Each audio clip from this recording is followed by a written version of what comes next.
We are talking to ourselves in our mind all day long.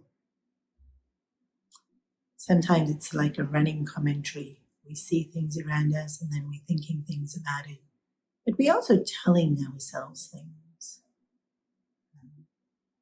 Telling ourselves things that we have to do or be careful of or remember. And then telling ourselves things about ourselves. This constant talking to us, very logically, is called self-talk. And when we talk about self-love, a very large part of our self-love has to do with how we talk to ourselves. Our mind is so incredibly powerful and so incredibly fascinating. We have different voices within our own mind. And that's actually very understandable because we have different voices when we're speaking out aloud.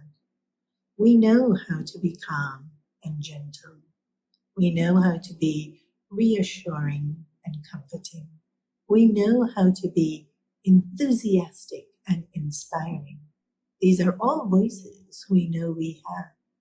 They are voices that we use very regularly. We recognize them.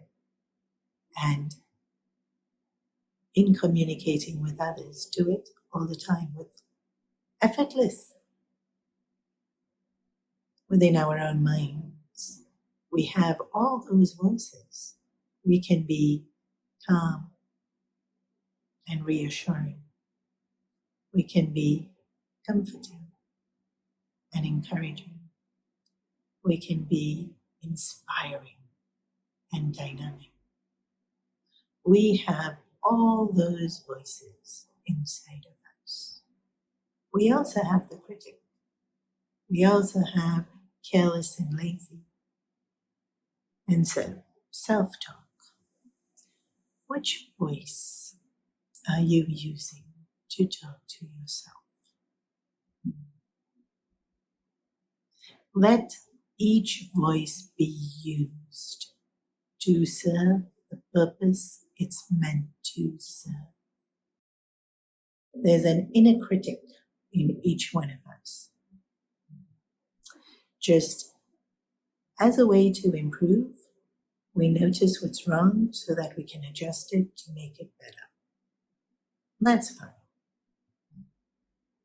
But when this critic becomes very loud, very dominant, very insulting, very oppressive, very nagging, then it's debilitating. It's no longer causing me to improve. So what was the purpose of being able to recognize something's wrong and to have a critic? It was supposed to be objective. It was supposed to be, I recognize something, and so I know it has to be adjusted. I investigate how to improve it. I play around to see if actually it needs to be improved or it can stay the way it can stay. The critic wasn't meant to make me feel frozen in fear or in shame or in guilt. Being frozen was never the purpose, being stuck. And so when the critic becomes oppressive and makes me stuck, it's not serving the purpose it should be. When we have an app on the phone and it stops serving the purpose it should, we change the app. In a company, when an employee no longer is serving a purpose, they become redundant. Given a beautiful package and said goodbye to.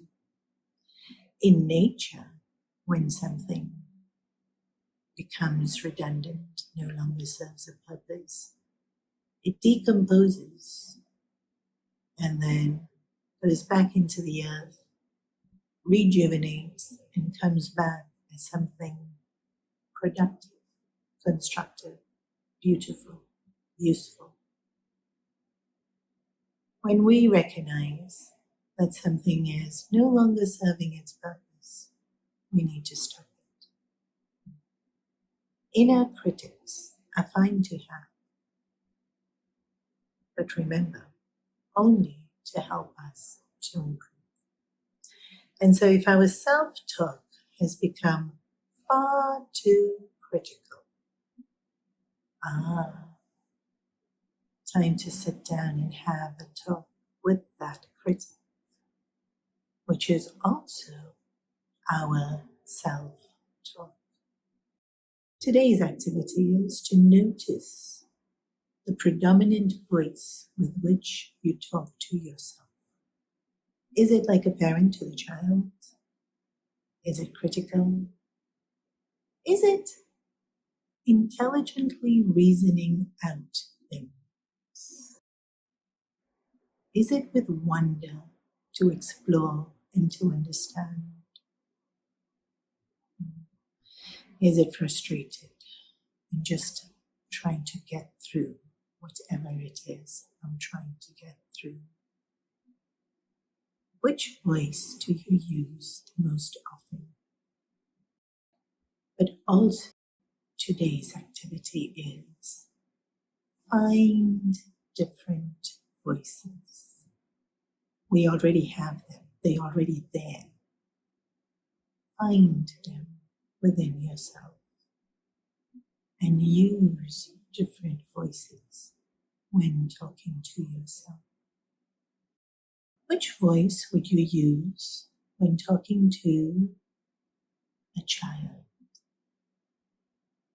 Innocent, pure, vulnerable. Do you use that voice with yourself? Which voice do you use when you talk to someone you genuinely care about? Do you use that voice with yourself? Which voice do you use when you're happy, content, grateful? Do you use that voice with yourself? Today's activity is a very profound one. Understanding it is understanding a large part of yourself. Identify your voice and know you have so many. So identify all of them. And then, with practice, start to choose which voice will serve the best purpose for this situation.